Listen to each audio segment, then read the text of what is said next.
Mesdames, Messieurs, bonjour et très heureux de vous savoir avec nous dans ce 13h au Bénin. Voici le sommaire. Adhésion de nouveaux membres au sein du bloc républicain. Cette fois-ci à Parakou, il s'agit de la section de l'ex-parti Union progressiste du 2e arrondissement, ainsi que celle de l'ancien trésorier général adjoint du parti Les Démocrates. Et cela intervient à un peu plus de 4 mois des législatives de 2023 au Bénin. Ensuite, le Bénin célèbre un de ses 10 fils, le professeur Wilfried Gambo, qui a reçu la plus belle haute distinction de l'Académie américaine des arts et des sciences. Il a été accueilli dans l'après-midi de ce lundi par le ministre d'État chargé du développement et de la coordination de l'action gouvernementale. L'annonce officielle de cette distinction très honorifique du professeur a été faite en mai dernier au cabinet de la ministre de l'Enseignement supérieur, de la recherche scientifique. Et puis enfin, le respect du prix de vente de l'huile végétale, le ciment et la farine de blé fixé par le gouvernement dans le département du Mono. Le préfet Bienvenu Mélorin est descendu au marché de Lobogor pour faire le constat, accompagné d'une équipe de la direction départementale de l'industrie et du commerce. Ils ont ensemble sillonné des boutiques à l'effet de sensibiliser les commerçants de type véreux. À nouveau bonjour et merci de nous rejoindre dans ce 13h au Bénin. À un peu plus de 4 mois des législatives de 2023 au Bénin, le bloc républicain gagne du terrain à Parakou. Le parti du cheval Cabré vient d'enregistrer l'adhésion de la section de l'ex-parti Union progressiste du 2e arrondissement, ainsi que celle de l'ancien trésorier général adjoint du parti Les Démocrates à Parakou. La cérémonie d'adhésion s'est tenue ce week-end dans un hôtel de la place Jacques Dégbé et Socrate Adantodé est tête de la partie. Ils font désormais partie de la famille du bloc républicain et donc de la mouvance présidentielle. Quelques jours après avoir claqué la porte au parti Union progressiste, les désormais ex-membres de la section UP du 2e arrondissement de Parakou viennent de rejoindre le parti du cheval blanc et avec eux, l'ancien trésorier général adjoint du parti d'opposition Les Démocrates à Parakou. Il est désormais clair à mes yeux, comme l'eau de roche, que le seul parti qui répond à la vision du chef de l'État est bien ce parti où nous venons de déposer nos colis, c'est-à-dire le BR. Et je voulais que le point fort qui nous unit, c'est le Bénin. Aujourd'hui et demain, nous pouvons dire avec certitude que le seul parti d'avenir et le choix judicieux, c'est le PR. Chers camarades du bloc républicain, nous, jeunes de la cité des Koubourou, citoyens épris de paix, de justice sociale et sociaux du développement du Bénin, saisissons l'occasion de la présente cérémonie pour affirmer solennellement notre adhésion officielle au parti bloc républicain. La cérémonie d'adhésion a connu la présence de leaders du parti bloc républicain, en l'occurrence le maire de la ville de Parakou. En recevant la déclaration de ses adhérents, Inoussa Zimechabi a salué leur clairvoyance. Vous qui avez décidé aujourd'hui d'être avec le parti Cabré, je veux nommer le bloc républicain. Et vous avez fait le bon choix. Il est l'heure que nous puissions aller au grand regroupement. Ces différentes parties qui forment désormais une famille politique promettent fédérer les efforts en vue du prochain scrutin législatif qui permettra d'installer la 9e législature du Parlement béninois. Et nous avons bien envie d'avoir assez de représentants à l'Assemblée nationale. Pourquoi pas aller conquérir le pouvoir d'État? Mais seul, ce serait impossible. Nous ne regrettons pas notre départ de l'UP. Vu cet accueil et cette considération éblouissante que vous nous avez réservée. Et nous venons de comprendre déjà qu'ici, on ne peut agir efficacement qu'en travaillant dans le concret. À un peu plus de 4 mois des législatives de 2023, c'est donc un gros coup que vient de réaliser le bloc républicain, déterminé à gagner le maximum de sièges au Parlement. Les populations de Tokan, de plus en plus exposées à des accidents de route. L'excès de vitesse est devenu le quotidien des usagers sur cette voie. Motocyclistes, automobilistes et piétons sont constamment pressés et les règles de sécurité routière sont foulées aux pieds. Aux conséquences, on assiste fréquemment à des accidents, parfois graves. Les images. À peine est-il capté par l'objectif de notre caméra que le véhicule est déjà loin. Le radar est au rouge. Comme ce conducteur trop pressé, beaucoup d'autres usagers de la route sont très peu respectueux de la limitation de vitesse en agglomération. L'alerte donnée par Automobile Club Bénin prouve à plus d'un titre que l'excès de vitesse est devenu la règle la plus violée sur nos axes routiers. Nous sommes précisément au carrefour Tokan, ce qu'on appelle communément sous la haute tension. La haute tension est derrière nous. Et depuis que cette route est maintenant asphaltée, goudronnée, on assiste à tous les excès possibles à ce carrefour-là, qui manifestement n'est pas très bien aménagé. C'est à une folle course sans galanterie que les usagers de l'axe Kota-Toba ont souvent droit aux heures de pointe, surtout à hauteur du carrefour Tokan dans la commune d'Abomey-Calavi. Et même aux heures de fluidité, les gros porteurs imposent leur diktat aux autres usagers sans être inquiétés. Les usagers là, c'est presque les gros camions là qui font la route. Tu as vu ça? Ils ne veulent pas céder la voie. Ils ne veulent pas céder la voie. Les gros camions qui font ça. On veut croire, nous, à l'Automobile Club, que l'aménagement n'est pas terminé. Mais on est quand même un peu surpris qu'un carrefour aussi important, que l'on estime stratégique, ne soit pas encore aménagé, car les automobilistes, comme les motocyclistes, comme les conducteurs de véhicules lourds, ont tendance à prendre cette nouvelle voie goudronnée pour une piste de vitesse. Les gens roulent trop vite, ils filent trop. Cette situation, qui a déjà occasionné beaucoup d'accidents, pour la plupart mortels, laisse transparaître un dysfonctionnement dans la construction de cette nouvelle voie. Usagers, riverains et même les spécialistes de la sécurité routière conviennent tous qu'il faut impérativement trouver des moyens pour arrêter la saignée. La voie a été commencée, mais il semble qu'ils ont négligé. Ils ont négligé les fossés là. Et aussi, sur la voie, il y a beaucoup d'imperfections. Bon, on ne sait pas pourquoi ils ont laissé ça, ils ont négligé ça comme ça. Aussi, ce carrefour, un carrefour, presque tous les carrefours, il n'y a pas de feu tricolore. Et avec ça, il y a trop d'accidents. Trop d'accidents. Surtout les matins du bonheur là. La foule qui quitte ici pour là-bas, c'est trop dense. Et puis ça amène beaucoup de problèmes. Pour moi, la première structure qui doit être associée à la conception et à la construction d'une route, c'est la police. Pourquoi? Parce que c'est la police qui est gestionnaire et régulateur du trafic routier. Mais si vous leur faites des carrefours là où ils ne sont pas bien, là où ils auront du mal à faire leur travail correctement. L'alerte est donnée, mais le message semble ne pas être entendu, puisque sur le terrain, l'excès de vitesse continue de s'ériger en maître. Tout le monde est pressé, nul ne veut céder la voie à l'autre usager, et quand l'inévitable survient, il n'y a que des pleurs et des douleurs. Et malheureusement, c'est bien le cas. Les grossesses en milieu scolaire à présent, à quelques jours de la rentrée scolaire, nous revenons sur le nombre de cas de grossesse enregistrés dans 2 collèges de Cotonou, que sont les CEG L'Entente et puis Filleyon. L'année scolaire passée pour justement aiguiser la vigilance des parents d'élèves et des enseignants également. Le nombre de cas de grossesse et les conséquences engendrées sont stupéfiants. Le diagnostic de ce mal est clairement posé par quelques filles élèves rencontrés dans les salles de classe pendant les cours. Une enquête réalisée par Idrissou Boukari.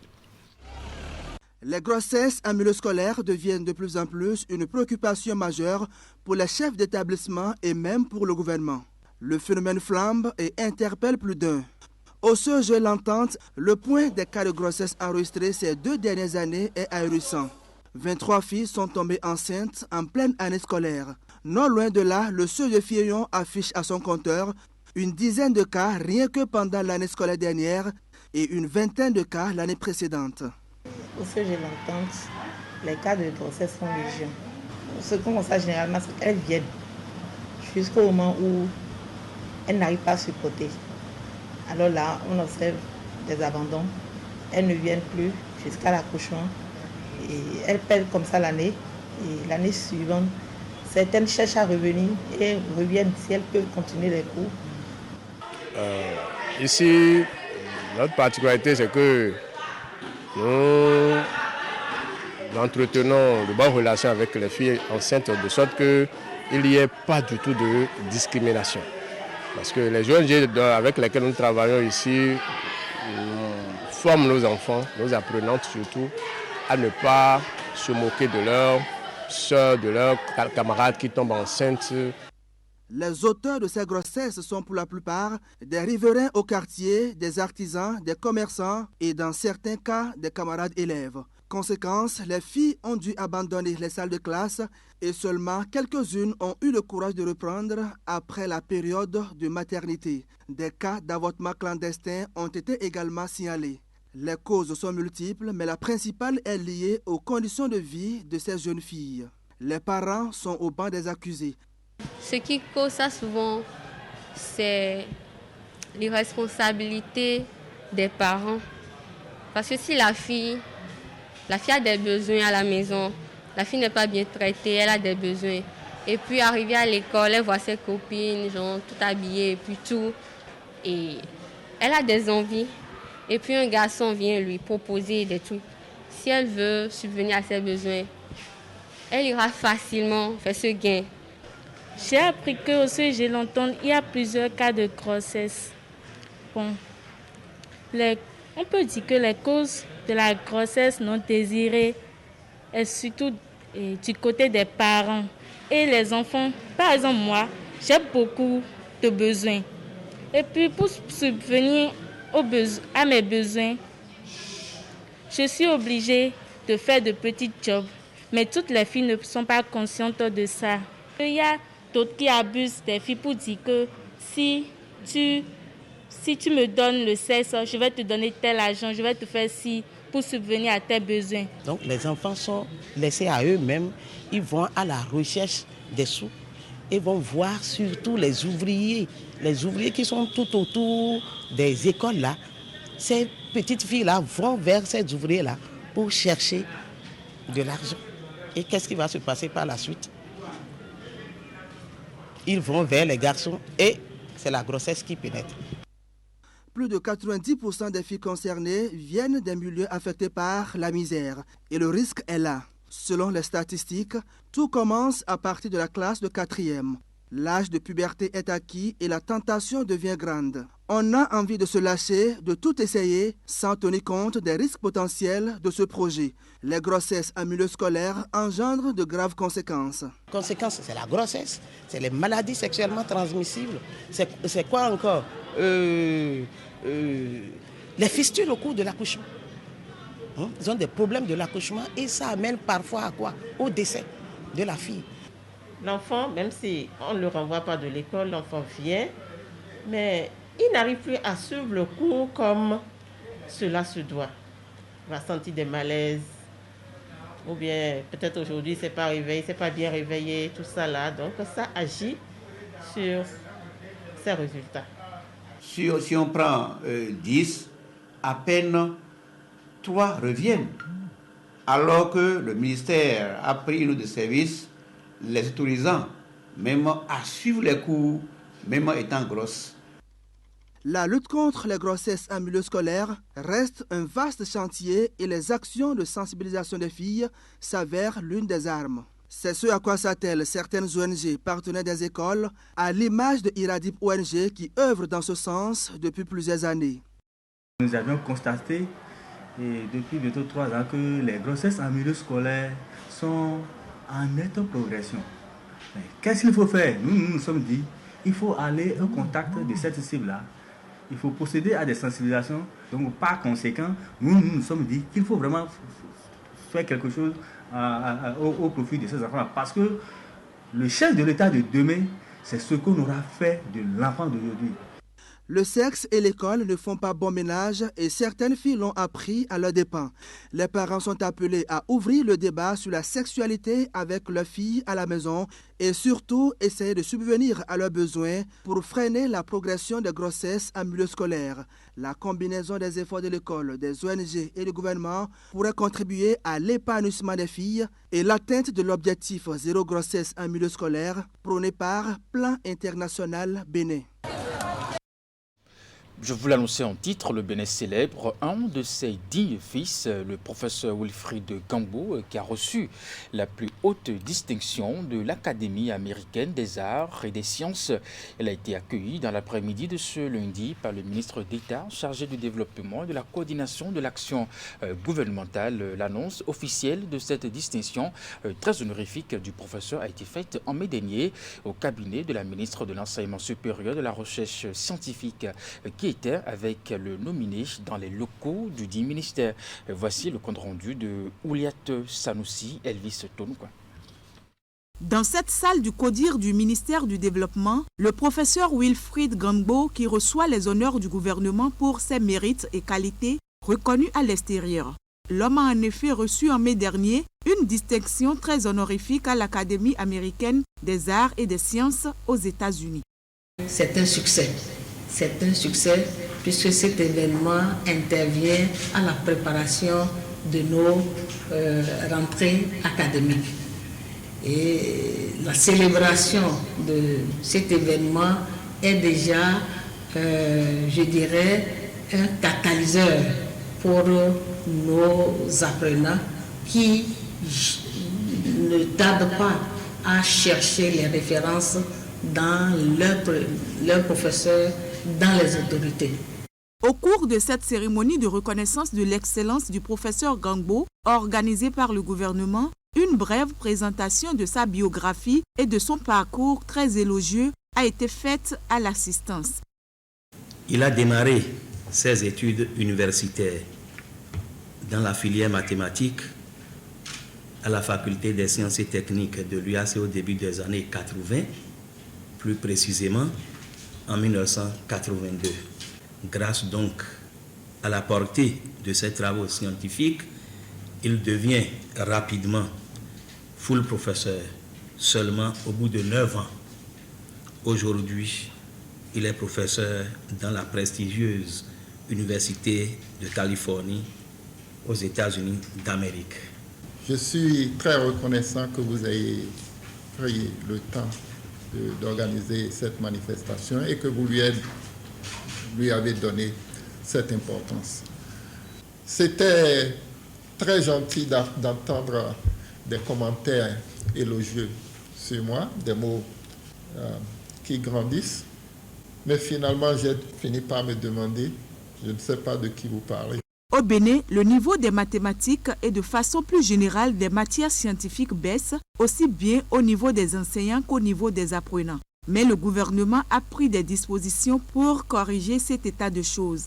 Je veux donc sur ce plan dire que ce que vous faites déjà rentre dans ce cadre-là et je veux compter aussi sur vous pour que, en regardant les choses cette fois-ci de façon macroéconomique, que vous puissiez éventuellement nous donner des conseils et des commentaires sur ce qui est en cours et ce qui peut être fait davantage pour attirer et les enseignants dans la formation, les formations mathématiques et scientifiques et les apprenants dans ces différentes filières. Je suis heureux de vous recevoir ici au nom du gouvernement, de mes collègues, et vous dire à mon propre nom, merci. Merci d'accepter de venir ici nous transmettre ce que vous venez de dire, mais aussi nous permettre de vous féliciter et de vous témoigner cette reconnaissance.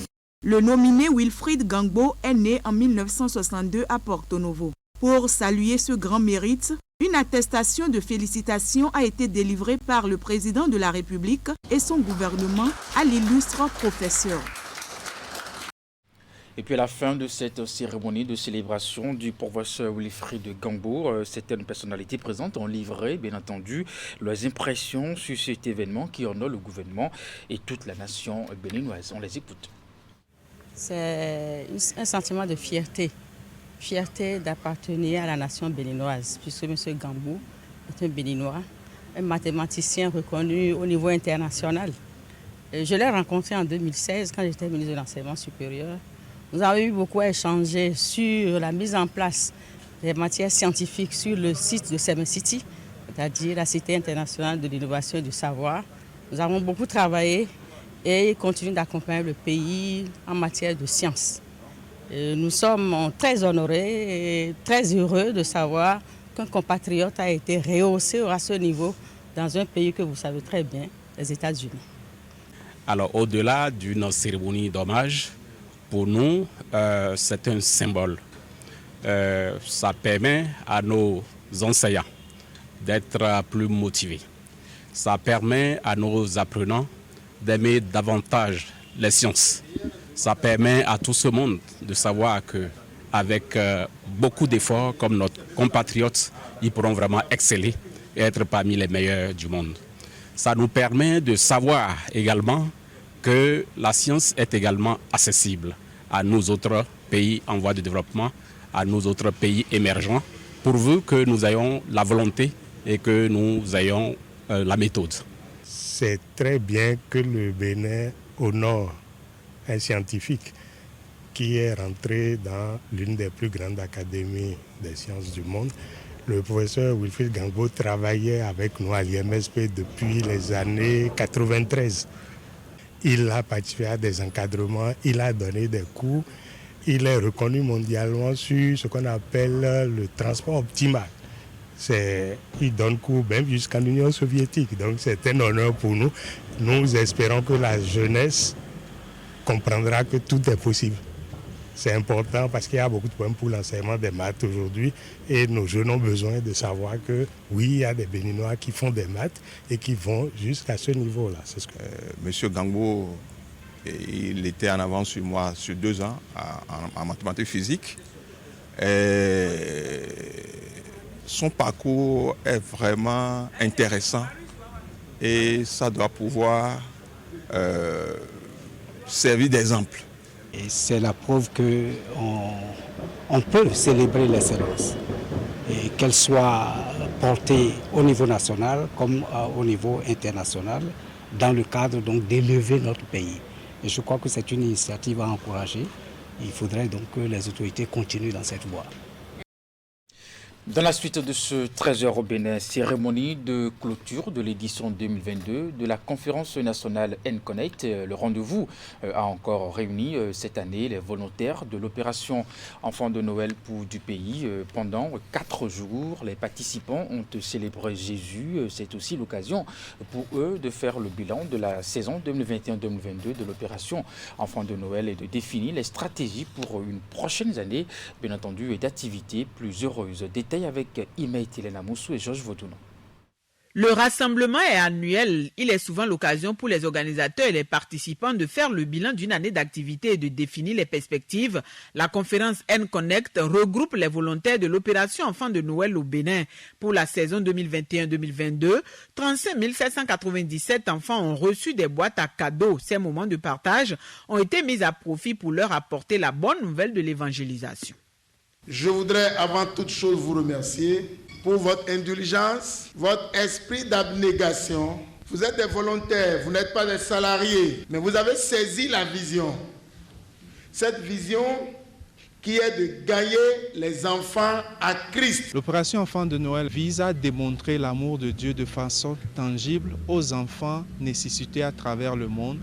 Et nous faisons cela en partenariat avec l'église locale pour annoncer l'évangile à travers des boîtes cadeaux qui sont distribuées gratuitement à tous les enfants, pas seulement des enfants qui sont dans l'église, mais les enfants de la communauté. Réunis à Boïcon pendant 4 jours, les membres des différentes délégations venues de toutes les régions ont une fois encore célébré Jésus. Ces volontaires ont eu à suivre plusieurs séances de renforcement de capacité.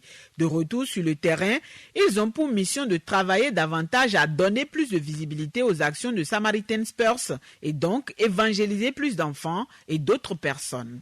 Et je tiens ici à dire un grand merci au ministère des Affaires sociales pour l'accompagnement constant qu'ils apportent au projet de l'opération Enfant Noël au Bénin. Grâce à leur implication, les conteneurs sont reçus. Et nous voulons dire aussi merci au ministère des Finances et puis à la douane, à tous les agents qui chaque année sont à pied d'eux pour faciliter l'obtention de l'exonération. Je voudrais vraiment que nous puissions renforcer le partenariat pour continuer cette lutte et que nos enfants puissent grandir dans de bonnes conditions. Le thème retenu pour les assises cette année est intitulé « Renforcer la prière ». Au-delà d'une invite à travailler en équipe pour la saison qui s'annonce, prédicateurs et distributeurs sont également appelés à fédérer les énergies pour des résultats plus probants. Sans la prière, on ne peut rien. Donc Jésus est le cep, nous sommes les sarments. Et tant que nous ne sommes pas rattachés à lui, on ne peut pas être nourri par le sève qu'il est. Donc il faut prier en toutes choses. Et Jésus nous a montré le modèle dans la Bible. Et en considérant les défis qui sont de plus en plus croissants, renforcer la prière est une thématique de première importance à travers lequel nous avons engagé les partenaires. Repartis chez eux plus galvanisés, les participants à cette conférence pour la poursuite de leur mission sont autorisés à sélectionner les équipes de partenaires de ministère. C'est à eux que revient également la charge de former les moniteurs et monitrices qui vont prêcher l'évangile dans toutes les localités du pays. Le centre d'arbitrage, de médiation et de conciliation du Bénin a procédé ce lundi au lancement de son recueil de procédures. Il s'agit d'une mise à jour de documents qui sert d'outil de travail des arbitres dans le cadre du règlement des litiges. C'était à la faveur d'une cérémonie officielle qui s'est déroulée à Cotonou en présence des acteurs du droit et des opérateurs économiques. Ali Moumouni Henri Ganti.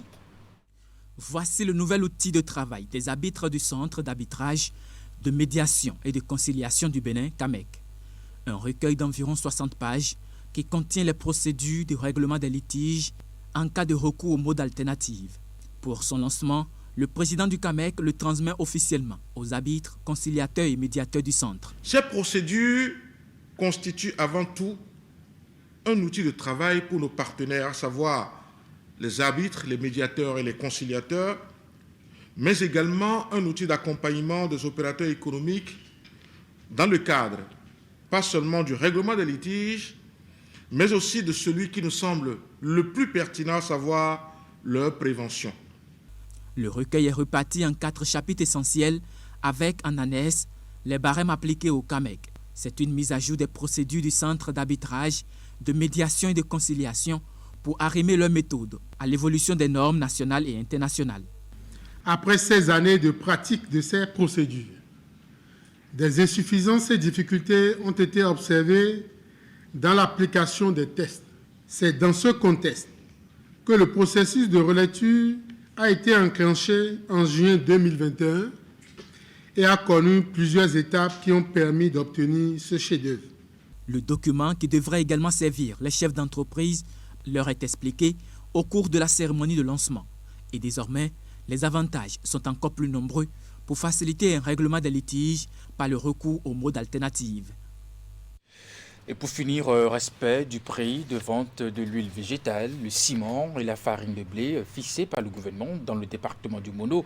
Le préfet Bienvenu Laurent est descendu au marché de Lobogor pour faire le constat, accompagné d'une équipe de la direction départementale de l'industrie et du commerce. Ils ont ensemble sillonné des boutiques à l'effet de sensibiliser les commerçants de type véreux. Teddy Goudalo, Florent Dehou.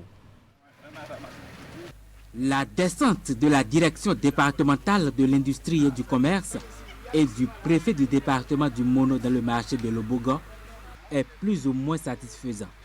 Le prix de vente des produits tels que l'huile végétale, le ciment et la farine de blé fixés par l'État est pour la plupart respecté.